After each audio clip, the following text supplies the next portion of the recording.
방금 읽으신 오늘 본문의 말씀은 이제 아브라함의 사랑하는 아내인 사라가 죽게 되고 이제 아브라함이 그 아내인 사라를 장사하기 위해서 땅을 사고 또 그 아내인 사라를 장사 지내는 내용입니다. 이 이야기는 성경에 등장하는 첫 번째 장사 지낸 이야기고요. 또 첫 번째 거래 이야기인데요. 방금 말씀을 읽으시면서 이러한 의문이 드신 분들이 계실 수도 있을 것 같아요. 아브라함의 아내인 사라가 죽게 되고 또 아브라함이 그 사실에 대해서 애통하고 슬퍼하는 마음으로 그 사랑하는 아내를 장사 지었다라는 내용은 충분히 이야기 전개상 우리가 창세기를 쭉 크게 보았을 때 기록될 만한 또 들어갈 만한 내용인데 굳이 이 헷 족속과 땅을 거래한 내용, 이 내용을 이렇게 길게 기록할 필요가 있을까? 도대체 그 의도와 목적이 무엇일까라는 생각을 할 수 있을 것 같습니다. 저도 처음 말씀을 묵상할 때 하나님의 말씀은 분명히 제할 것이 하나도 없는 능력의 말씀, 온전한 말씀인데 도대체 이 땅을 거래한 내용을 통해서 하나님께서 우리에게 전달하고자 하시는 교훈이 무엇일까 생각이 들었습니다. 그런데 이 말씀을 묵상하면 묵상할수록 이 땅을 거래한 이야기에 숨겨져 있는 또 내포되어 있는 놀라운 교훈을 발견할 수 있는데 그것은 무엇이냐면 바로 아직은 성취되지 않은 하나님의 약속의 성취를 기다리는 성도의 자세가 어떠해야 하는가. 우리는 그 질문에 대한 답을 본문을 통해서 깨달을 수가 있습니다. 첫 번째로 본문을 통해서 우리가 알 수 있는 하나님의 약속의 성취를 기다리는 성도의 자세는 바로 안전하고 편안해 보이는 과거로 회귀하고자 하는 습성을 이겨내야 한다는 것입니다. 오늘 본문 1절을 보시면 아브라함의 아내인 사라가 127세를 살고 누린 횟수다 이렇게 성경이 알려주고 있는데요. 사라와 아브라함의 나이 차이가 10살이었으니까 이때 아브라함의 나이는 137세였을 것이고요. 또 아브라함이 처음 고향 땅을 떠났을 때가 75세이니까 수학을 잘 하시는 분들은 대충 몇 년 동안 지금 아브라함이 이 나그네 생활, 노마드 생활을 하고 있는지 나오실 겁니다. 대략 62년 동안 지금 고향 땅을 떠나서 이렇게 떠돌고 있는 것이죠. 그래서 헷 족속과 대화하는 가운데 아브라함은 자신을 어떻게 설명하냐면 이렇게 설명합니다. 4절 말씀인데요. 나는 당신들 중에 나그네요, 거류하는 자이다. 나그네, 거류하는 자라는 뜻은 정착하고 있는 땅이 없이 지금 떠돌고 있는 사람이다 이렇게 말하는 것이죠. 우리가 하나님께서 처음 아브라함을 부르신 이 창세기 12장으로 돌아가 보게 되면 하나님께서는 처음부터 아브라함에 크게 두 가지 약속을 허락하셨습니다. 첫 번째는 이 아브라함을 통해서 큰 민족을 이루시겠다는 약속이었고요. 또 두 번째 약속은 너희 후손이 거할 땅, 즉 가나안 땅을 너에게 주겠다 이렇게 약속하셨어요. 첫 번째 약속이 이루어지고 있다라는 것을 목격하게 하신 데 25년이 걸렸습니다. 다시 말해서 이 아브라함의 육신의 혈통 이삭이 태어나는데 처음 약속을 받은 지 25년 후에 그 약속이 이루어지고 있다는 것을 하나님께서 보게 하셨어요. 그런데 이 첫 번째 약속이 이루어졌지만 두 번째 약속은 아직 그대로 펜딩 상태입니다. 심지어 이삭이 태어나고 지금 37년이 지났어요. 처음 그 약속을 받았는데 벌써 62년이라는 시간 동안 이 두 번째 약속은 이루어질 기미도 없이 계속해서 아브라함은 정착할 땅도 없이 나그네 노마드 생활을 하게 된 것입니다. 그런데 거기다가 세월이 많이 흘러서 사랑하는 아내인 사라가 죽게 되었어요. 그리고 자신의 몸 또한 점점 죽음에 가까워지는 내가 지금 늙어가고 있다는 생각도 듭니다. 이삭은 벌써 40이 가까워지는데 정말 나의 자손 이삭과 그의 후손들이 이 가나안 땅에 거주할 수 있게 될까? 정착할 수 있게 될까? 이 땅을 소유할 수 있게 될까? 이런 의문도 충분히 들 수 있는 상황입니다. 아니 이럴 바에는 내가 떠나온 갈대아 우르 땅으로 다시 돌아가서 내 친척들이 있고 나의 사랑하는 가족들이 있는 그 땅, 내가 이미 소유한 땅으로 돌아가서 내가 더 편안하게 안전하게 나의 노년을 보내는 것이 좋지 않을까? 이런 인간적인 생각을 충분히 할 수 있는 그런 시점, 상황에 아브라함은 놓여 있는 것이죠. 여러분 고향을 떠나서 타국에서 이민자로 또는 유학생으로 살아간다는 것이 쉽지 않다라는 것을 아마 우리 성도님들은 다 아실 겁니다. 경제적인 문제, 또 신분의 문제 등으로 인해서 한 곳에 쭉 시큐어하게 정착한다는 것이 얼마나 어려운 것인지, 때로는 내가 원치 않게 장소를 이동해야 하기도 하고 또 직장을 옮겨야 되는 상황들이 우리 가운데 많이 존재하죠. 또 연고가 없기 때문에 내가 도움을 받을 수 있는 사람이 많이 없어서 또 현실적인 여러 가지 벽에 부딪히는 일들도 있습니다. 저희 청년들 중에서는 그런 상황 가운데 내가 진짜 여기서 뭐 하고 있는 거지? 이럴 바에는 그냥 부모님이 계시고 더 시큐어한 한국으로 돌아갈까? 이렇게 고민하는 청년들이 꽤 있는 것을 제가 또 보게 됩니다. 그런데 오늘 본문을 보시면 아브라함은 굉장히 과감한 결단을 내리고 있어요. 고향으로 돌아가는 것이 그에게 인간적으로 보았을 때는 훨씬 더 안전하고 편안한 길이었을 수는 있겠지만, 그는 하나님께서 약속하신 그 약속의 땅, 가나안 땅이 아직 자신의 땅이 아니었음에도 불구하고 그 땅의 일부를 은 400세겔이라는 당시 어마어마한 금액을 들여서 구매합니다. 그리고 자신의 사랑하는 아내인 사라를 그 가나안 땅에 장사 지냅니다. 아브라함에게 있어서 안전하고 편안한 길을 추구하는 것보다 더 값지고 중요했던 것은 바로 하나님의 약속의 성취를 바라보며 그 약속의 말씀을 따라가는 것.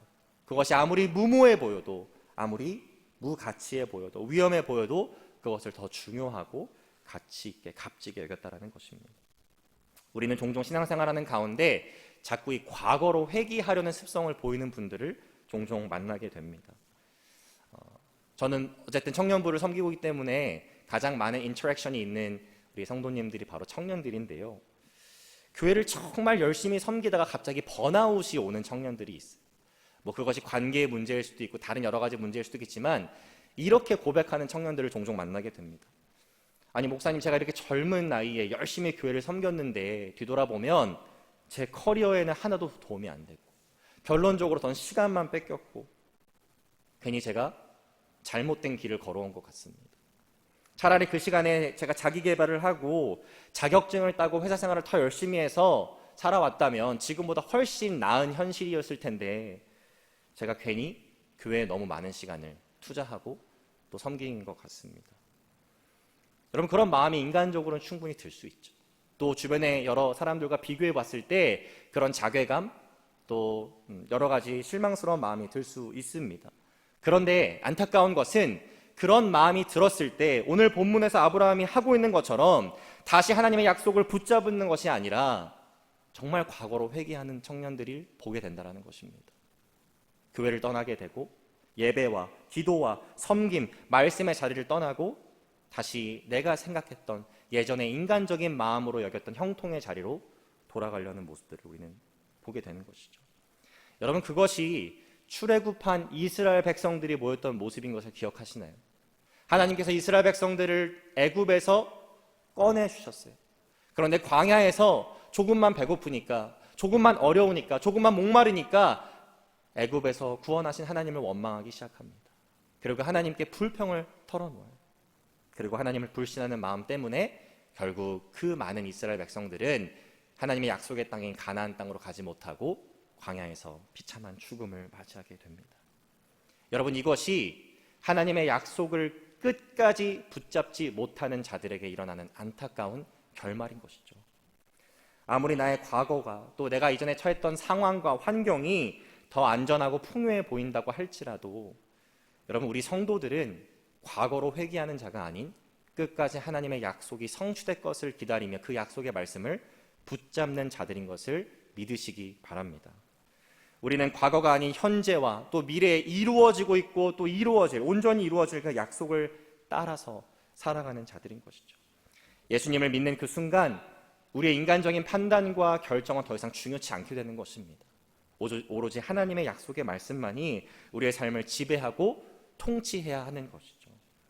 인간적인 판단과 마음으로 자꾸 과거로 회귀하는 삶이 아닌 무모해 보인다고 할지라도 어리석어 보인다고 할지라도 끝까지 하나님의 약속을 붙드시는 저와 여러분 되시기를 주님의 이름으로 축복합니다.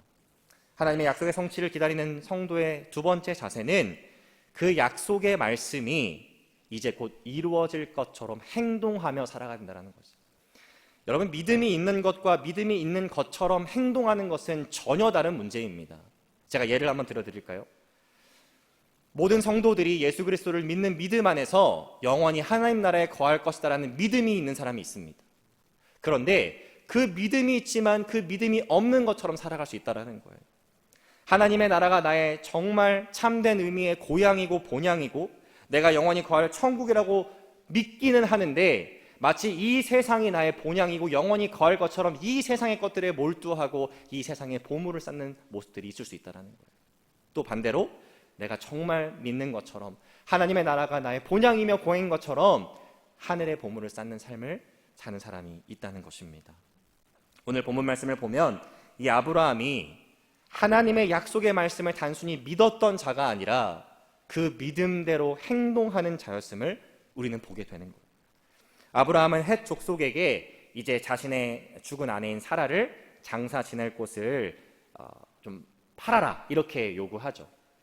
그런데 그때 헷 족속은 아브라함에 대해서 아주 좋은 이미지를 갖고 있었던 것 같아요. 아니면 아브라함의 힘과 부와 어떤 그 권력을 보고 두려워했을 수도 있습니다. 어찌됐든지 그들이 가지고 있는 이 묘실 중에 아브라함 당신이 가장 좋아 보이는 것을 그냥 가져가라 이렇게 호의를 베풀어요.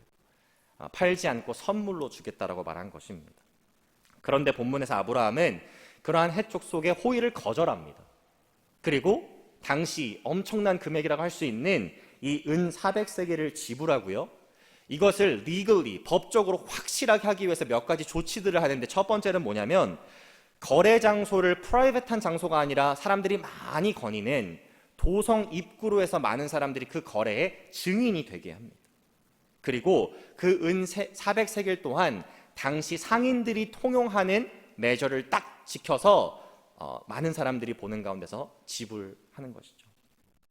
여러분 생각해 볼 필요가 있습니다. 만약에 아브라함의 헷 족속으로부터 이 막벨라 굴과 그 주변 땅을 선물로 받았다면 정확하게 모든 사람이 증인으로 지켜보는 가운데 법적인 모든 절차를 지켜서 구매한 것이 아니라 그냥 프라이빗한 장소에서 몇몇 헷 족속의 지도자들에게 이 땅을 선물로 받았다면 과연 어떠한 결과들이 있었을까요? 물론 이것은 가정이기 때문에 우리가 쉽게 생각해 볼 수는 없지만 만약 그것을 선물로 받았다고 하면 이럴 수 있을 것 같아요. 헷 족속이 갑자기 말을 바꿔서 아브라함이 힘이 없어지면 그가 그의 부와 힘과 권력을 사용해서 우리의 땅을 강탈했다. 그리고 다시 그 땅을 취하려고 할 수도 있을 것입니다. 이런저런 정치적인 이유, 또 자신들의 이득을 취하기 위한 이유로 그 땅을 언제든지 가져오려고 하는 노력을 할 수 있었겠죠. 그리고 그런 일이 벌어지면 아브라함 입장에서는 여러모로 골치가 아픈 일들이 벌어지게 되는 것입니다. 그래서 아브라함은 이 법적인 모든 절차를 밟고 금액을 다 지불해서 이 땅을 선물로 받는 것이 아니라 사들이게 된 것이죠. 여러분 이것은 훗날 하나님께서 정말 그 약속의 말씀대로 자신의 자손들에게 가나안 땅을 주시겠다라는 그 약속이 이루어질 거라는 생각이 없었다면 굉장히 무모하고 어리석은 거래인 것입니다. 여러분 당시 자신의 죽은 가족을 묻는 장소를 정하는 것은 한 세대만 적용하기 위해서 하는 행동이 아니었어요. 자신의 후손 대대로 그들이 묻힐 곳을 정하는 그런 굉장히 중요한 일이었습니다. 그런데 아브라함은 자신의 소유인 갈대아 우르 땅이 있음에도 불구하고 거기로 돌아가지 않아요. 일단. 그리고 자신의 죽은 아내인 사라를 굳이 가나안 땅에 지금 자신의 소유가 아닌 그 땅에 법적으로 정확하게 묻게 하기 위해서 거금을 들여 사게 되는 것입니다. 여러분 이것이 바로 믿음을 가진 것과 믿음을 가진 것처럼 행동하는 사람의 모습이라는 것을 우리는 볼 수 있게 되는 것입니다. 여러분 히브리서 11장을 보게 되면 아브라함이 어떠한 마음으로 이러한 일들을 했는지 고맙게도 히브리서의 저자가 우리에게 알려주고 있어요. 9절과 10절 말씀입니다. 믿음으로 그가 이방의 땅에 있는 것 같이 약속의 땅에 거류하여 동일한 약속을 유업으로 함께 받은 이삭 및 야곱과 더불어 장막에 거하였으니 이는 그가 하나님이 계획하시고 지으실 터가 있는 성을 바랐습니다. 이 두 절의 말씀을 쉽게 요약해 보면 하나님은 아직 아브라함은 아직 자신의 소유가 아닌 가나안 땅을 바라보면서 하나님께서 결국 디자인하시고 세우실 성을 볼 수 있는 믿음의 눈이 있었다라는 거예요. 여러분, 장막에 거하는 것은 변동사항이 정말 무지하게 많은 일입니다. 조금이라도 기후가 변하게 되면 지역에 따라서 충분히 이동해야 되는 일들이 많은 것이죠. 한 곳에 머무를 수가 없는 것이 바로 장막에 거하는 삶입니다. 그런데 성은 이동이 불가하죠. 한번 지어놓으면 그 성을 필요에 따라서 이렇게 옮긴다는 것은 사실 말이 안 되는 이야기입니다. 아브라함은 하나님의 때에 하나님의 방법으로 하나님께서 지으시고 계획하신 그 성에 거할 수 있다는 놀라운 믿음이 있었기 때문에 그렇게 믿음으로 행동할 수 있었던 것입니다. 그 믿음이 없었다라면 자신의 소유가 아닌 가나안 땅을 이렇게 구매하여서 막벨라 굴에 자신의 아내 사라를 장사할 수가 없었을 것이죠. 여러분, 믿음으로 말미암는 의, 즉 믿음을 강조하면서 가르치는 서신인 로마서와 갈라디아에서의 누가 예시로 등장하는지 혹시 알고 계신가요? 우리 얼마 전에 갈라디아서 말씀을 함께 우리 담임 목사님께서 가르쳐 주시고 또 말씀 전해 주셔서 우리가 배웠는데, 여러분 그때 아브라함이 등장한 거 기억하십니까? 네, 저만 기억하는 건 아닐 것 같고요. 다 기억하실 겁니다. 여러분, 우리가 지금 야고보서, 즉 믿음과 행함은 함께 가야 된다라는 중요한 교훈을 가르쳐주고 있는 야고보서를 묵상하고 있는데, 여러분 거기에 누가 예시로 등장하고 계신지 알고 계신가요? 아브라함이 등장합니다. 믿음과 행함, 그것은 함께 가야 한다. 그리고 믿음도 중요하다. 이 두 가지를 우리에게 아주 좋은 이그샘플로 보여준 사람이 바로 이 아브라함이라는 거예요. 저는 우리 사랑하는 모든 하늘교회 성도님들이 이 아브라함과 같은 신앙생활 하시기를 주님의 이름으로 축복합니다. 인간적인 생각으로 정말 편안하고 안전해 보이는 과거로 자꾸 회귀하려는 그런 어리석고 하나님께서 기뻐하시지 않는 삶으로 살아가는 것이 아니라, 조금은 무모해 보인다고 할지라도, 안전해 보이지 않는다고 할지라도 그 약속의 말씀을 끝까지 붙드시는 믿음의 삶을 여러분 살아가시기를 주님의 이름으로 축복합니다.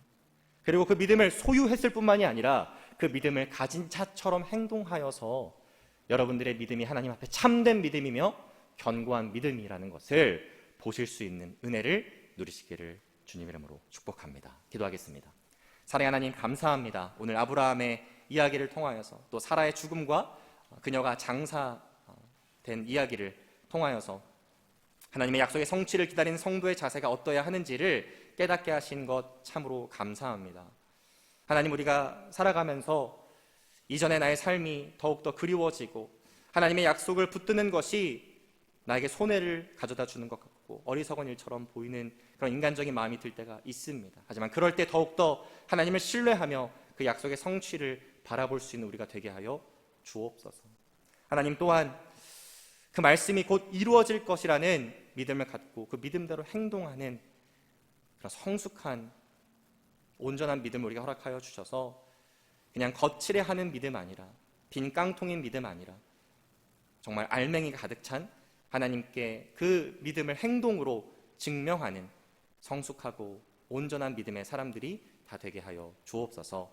감사드리며 예수 그리스도의 이름으로 기도합니다.